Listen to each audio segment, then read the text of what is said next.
On this episode of Remarks with Republicans, I sit down with Emma Whitaker, who had the opportunity to intern for Congresswoman Mary Miller. We talk about what that experience was like, the lessons she took away from it, and how it shaped her interest in public service. Let's dive on in. 1, 2, 1, 2, 3, Yeah. Whoa, hey. Remarks with Republicans is starting right now. Emma, welcome. For those who may not know you yet, can you give us a quick intro, where you're from, and what you're studying, and what drew you into politics? Yeah, so I'm Emma Whitaker. I was born in St. Louis, but we moved to Carthage when I was around 5 years old. So, living the small town life, I'm used to it. Grew up on row crop operation as well as a cattle operation, so kind of get the best of both worlds when it comes to agriculture. I guess, I started my political journey when I was in first grade and I tore Mitt Romney signs out of my parents' yard. I later changed to a Republican, so we are good on that scope. But I don't know, throughout high school I was involved with various organizations, and that's just kind of what got me involved. Someone needs to be an advocate for people. And for me, I want to be an advocate for the agriculture industry, so I did whatever I could. I remember my mom taking me to town hall meetings. I was also, my first presidential campaign that I really paid attention to was this most recent one. I went to go watch Nikki Haley in Burlington, and I met her at the Iowa State Fair. So I think just the way I was engaged in high school, that was a big part of my life. So yeah, that's how I got my start. What's first sparked your interest in conservative politics and public service? Yeah, so kind of touching on what I said, throughout high school I was involved with a lot of community-based organizations, 4-H, FFA, in my family we always grew up believing in, there's a God, and I really wanted to get involved with politics that also were Christian as well. Yeah. We need more of the Bible every day in our lives, so I think that also kind of being incorporated into our government is a good idea. How did you land the internship with Mary Miller's office? See, I also asked that question myself. I really just applied. And I went for it. I figured if I don't get the internship, my name is in that internship pool for that office. And then 2 weeks later, I didn't think I wasn't going to get a response. And then I got a phone call asking to set up an interview. I was like, sure, why not? So I remember being so nervous about what suit I was going to wear for my interview. Typical things to worry about. But yeah, I got the internship and they told me, we need you out here in 2 weeks. Your first day is January 6th. So, yeah. What were your day-to-day responsibilities working for Congresswoman Miller? Yeah, so it first started off in the office, just my basic internship responsibilities for, making coffee for the people in the office, setting out newspapers, and then putting together news clips for the congresswoman every morning. And that was kind of like my morning routine, what I got used to, and I did that all throughout my internship. Throughout the day, my responsibilities varied, especially at the beginning, because we had the inauguration. So I had to put together ticket packets. And then when the inauguration was canceled, we had to send those out, so that was also another big responsibility of mine. A lot of basic research information I did, especially for constituents. I'd answer constituent phone calls and emails as well. I'd sort those in voicemails. And then sometimes I'd run errands, just, typical intern responsibility. As trust in the office grew, so did, their trust with projects for me. So I was able to, go to briefings, and I went to a lot of ag briefings, so that was really, really good. And then I also went to a House GOP ag committee meeting, so that was great too. What was the most surprising thing you learned about how a congressional office actually runs? So going into it, I thought, every day we had this schedule and it'd go according to plan and nothing could stray from that schedule. But I realized that it's actually quite the opposite. And some things on the Hill, decision making is so last minute. And schedules change like crazy. So you can't have just a plan A or a plan B. You have to have a plan C, D, E, F, G throughout the whole entire alphabet. Was there a moment during the internship that made you think this is why I want to be involved in politics? Yeah. I think being able to talk with the people from my hometown and hearing their stories and what I can do to help, even on just the basic intern level, and how I can bring that to the congresswoman. Even if it's not people in my hometown, answering constituent phone calls, hearing what people have to go through on a daily, listening to veteran stories, listening to farmer stories, especially when people came in to talk to the congresswoman. I would sit in on some of those meetings and hearing a lot of the policies that affected them. That was one of the reasons why I want to go into politics, because I want to make life easier for those people. Did you get to sit in on any meetings, events, legislative discussions? What stood out the most? Yes, so we sat in on a lot of constituent meetings. So we'd have groups come in, they'd lobby about policies and that they're passionate in. They'd be strong advocates for their groups that they came in with. So I'd sit in on those, mostly the ones that were pertaining agriculture. So that was great. I got to see a lot of friendly faces and familiar faces. The House GOP Ag Committee meeting, that was great because I was able to meet Brooke Rollins, U.S. Secretary of Agriculture. Huge dream of mine and bucket list. So I was able to check that off my bucket list, which was probably the most memorable night that I had. And then just sitting on votes, watching the whole process, seeing all the members of Congress, mingle. So that was great. What skills did you gain that you think every young conservative leader should learn? Yeah, public speaking was a huge thing. I also had to be able to vocalize, my opinions on certain topics, what I think was important in the office. There's some things that I'd, have to put my foot down on and be like, no, I'd have to tell my boss, my interests, what I wanted to do, what I wanted to learn more about. I had to speak up and ask questions. So that was a huge, huge thing. Were there any issues Congresswoman Miller was working on that especially connected with you? I would say any of the policy issues that were surrounding agriculture are very important to me just because they hit close to home. Yeah. And because I have to, when my grandpa calls me, I have to listen to him talk about them as well. So I think any of the policy issues that are surrounding agriculture. How did the internship shape or sharpen your political viewpoints? Yeah, so before going into the internship, I didn't realize what the average American went through on a daily, and then listening to constituent phone calls and having people come in, it definitely changed my political view to be a little bit more lenient on why people's opinions are the way that they are. It also helped me, show and some great respect for the Democrats across the aisle. Everybody believes their own political opinion. I believe that to be fair. So it's also really important to have those conversations with the people across the aisle. Maybe you can educate them to come to our side. Being a young conservative today can sometimes feel like swimming upstream. What challenges have you faced? Yeah, so I'm involved in my college's Turning Point chapter. And obviously Charlie Kirk had a huge role in, promoting youth to get involved in politics, especially conservative politics. So I would say, I've lost some friends based on my political views. That's okay. I mean, personally, I don't want to lose friends over political views, but, it's their opinion. That's okay.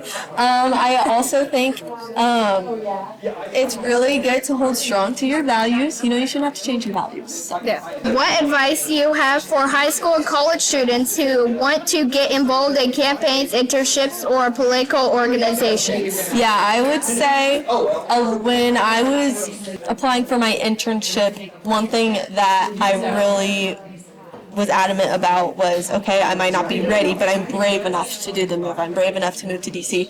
And I think that's one thing that the younger generation should definitely take into mind.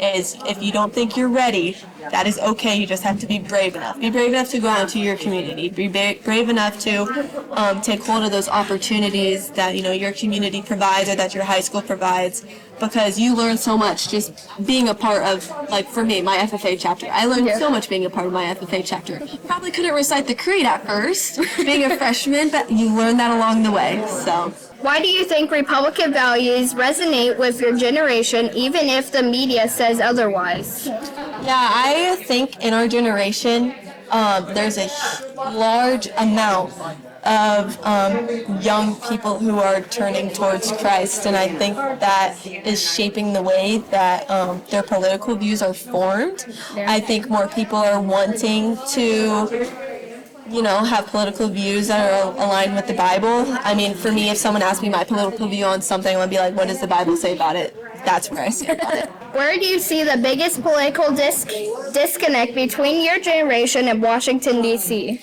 I think a lot of people are too afraid to speak up, just because they're afraid to get shunned by, the people around them, or if someone has a different view, they don't want to be shunned by them, and they don't want to be put down. But I think for me, I think that's not the greatest, thing to be worried about. I think the greatest thing to be worried about is having policies that don't serve, you as a person. So I think being able to get up and speak out is like the most important thing. What Republican issues matter to you personally? Education, ag, the economy, immigration, parental rights, or something else? Yeah, of course. So for me, obviously agriculture, that's probably the main issue that I'm really concerned about. Education's definitely up there too.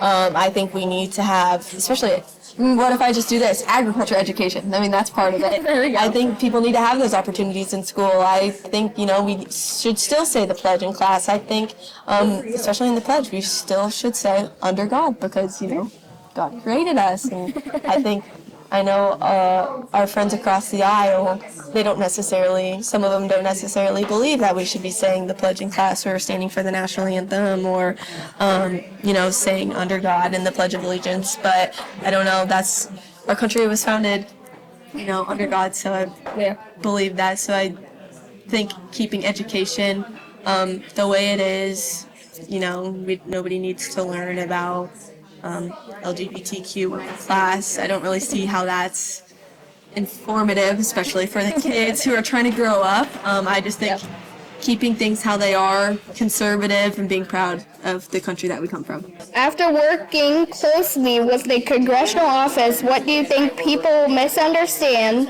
the most about lawmakers or legislative process? I think people see our political leaders as just, I don't know, I'm going to say robots with no lives and all politics of their whole life, which is totally false. During my internship, I was able to meet my member of Congress, and I absolutely adore her, Mary Miller, representative of Illinois 15. I think she's a great person. I got to know her personally, and, it's really hard going out into public and telling people that I interned for her, and then, them kind of turning the other way. Just because they don't know her on a personal level. I think, our political leaders, they have lives too. And I think it's really important to recognize that. Some of them have grandkids, they have kids, they're not going to be working on the weekends. They go home to their districts because they have family and they have a life. So I think that's one thing people need to remember. What inspires your belief in limited government, physical responsibility, or constitutional values? Yeah, so obviously, people are reliant on the government, and the more people are reliant on the government, the more the government takes over. Me personally, I don't think we should be reliant on the government. I do know people have certain situations. That's not exactly what I'm speaking to, but I don't know. We live in a free country. I want to be able to do what I want.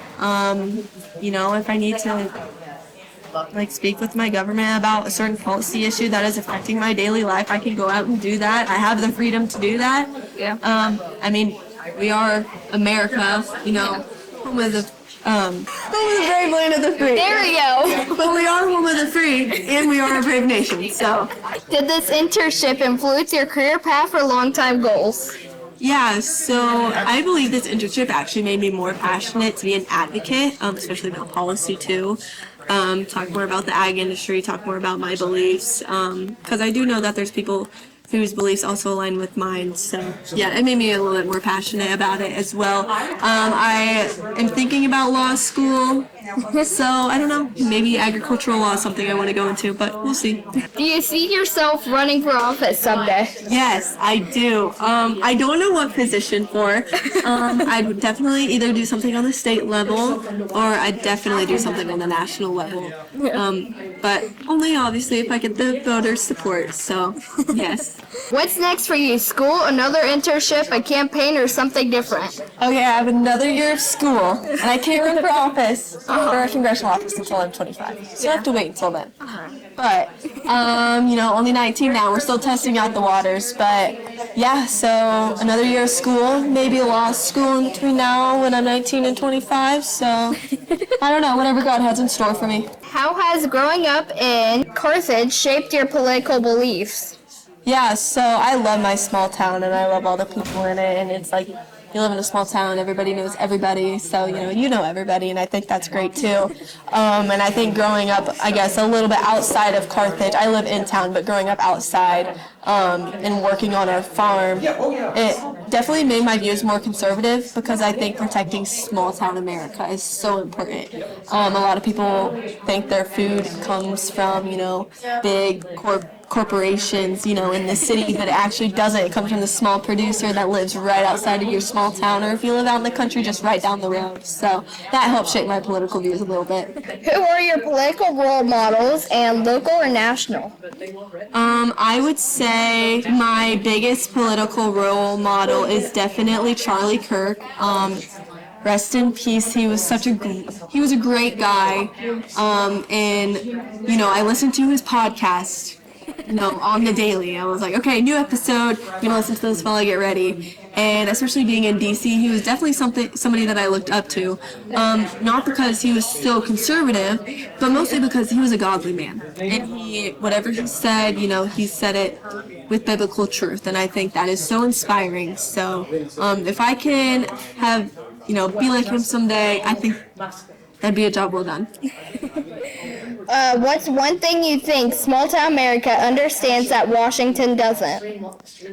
Yeah, that's a really good question. I think small town America understands the importance of family, and not just your family being, like the actual people who are blood related in your family, but I think our small town is a family. All the events that we hold, in our small town, it's always the same people that show up. It's the same people that you get to know. It's the same people for me that I grew up with. So I think that's really important. And in Washington, it's such a huge city. I mean, it's kind of small compared to other cities, but compared to Carthage, it's a big city. There is that sense of community. However, people that I saw at work, I didn't necessarily see out in the community. So, and here in Carthage, it's kind of the complete opposite. You work with them, and you also, do community organizations with them. You get to talk to them, get to know them personally. So, What's a behind-the-scenes story from Washington or the internship you could share? okay, this is my favorite story, and I did not mean to do this. Actually, it was a total accident. And I said I was sorry, but I was going to go get my ashes done for Ash Wednesday. Yeah. And it was on the house side. In one of their small, little meeting rooms. They were having a service, but in the next room over, I guess they were having a press conference. And I was done getting my ashes done, and I walked around the corner, and I bumped right into AOC. And I didn't know what to do because she looked extremely angry, and I felt so bad. I was like, oh my gosh, I'm so sorry. I did not mean to bump into you. And she didn't say anything. She just walked past me. So that was actually a hilarious story. I called my dad right after, and I had to tell him. So. What do you like to do when you are not deep in politics? I like to be on my farm. I like to feed my cows. I also like to read. I love to do Bible studies. I go to church or do some sort of church event about 3 times a week. So I love being with my church community, hanging out with my friends, and, life of a college student. I have to be studying all the time, too. So, yeah. If you could sit down for coffee with any conservative leader, living or not, who would it be and why? Ronald Reagan. I sit down with Ronald Reagan. My parents said he was the greatest president of all time, but I want to know why. I want to ask him all the personal questions. And I'd probably, I'd sit down with Charlie Kirk too. Coffee or energy drink? Coffee. Early bird or night owl? Night owl. Favorite political podcast or influencer? Charlie Kirk's podcast and Charlie Kirk. Best book you've already read? The Bible. Dream job in DC? President. One word that describes your experience working with Mary Miller? Rewarding. Most inspiring Republican figure? I'm going to say Charlie Kirk again. Campaign trail or legislative work? Legislative work. Illinois or DC food? What wins? DC food because there's so many options. But if I were to get a steak anywhere, I'd have my dad make it for me. Thanks for speaking with me. Yeah, thank you for having me, Colin.